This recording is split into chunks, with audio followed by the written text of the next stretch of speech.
এই যে বাঁ দিকে দেখুন, এই যে জায়গাটা দেখছেন, এই জায়গাটার নামই হচ্ছে ছাতিমতলা। ছাতিমতলা শান্তিনিকেতনে প্রথম মেন আশ্রম এই ছাতিমতলা থেকেই শান্তিনিকেতন স্টার্টিং হয়।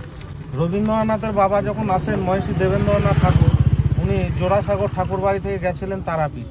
তারাপীঠ যাওয়ার পর ওনার সাথে দেখা হয়েছিল বামদেবের সাথে, যে বামা খ্যাপা।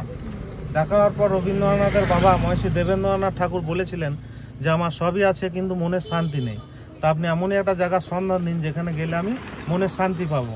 তখন এটা পুরো ভুবনডাঙ্গার মাঠ ছিল, এই পুরো এরিয়াটার নাম ছিল আগে ভুবনডাঙ্গা। আচ্ছা, এই যে দুটো ছাতিম গাছের নিচে উনি বললেন যে দুটো ছাতিম গাছের নিচেই আপনি সাধনা করবেন, দেখবেন মনের শান্তি পাবেন।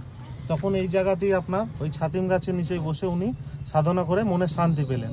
তখন দেখলেন এই জায়গাটা এক রায়পুরের জমিদারের জায়গা, ওনার নাম হচ্ছে আপনার ভুবন মোহন সিংহ রায়, সিংহ পরিবারের জায়গা। ওনার কাছ থেকে উনি যে বললেন এরকম আপনার জায়গাটা দেবেন, আমি একটা আশ্রম বানাতে চাই।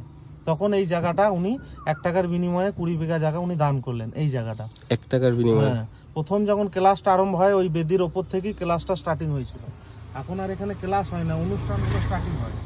দোল মেলা, 25শে বৈশাখ, 22শে শ্রাবণ, সমস্ত অনুষ্ঠান এইখান থেকে স্টার্টিং হয়। আচ্ছা, এই জায়গাটাতেই সব অনুষ্ঠান হয়।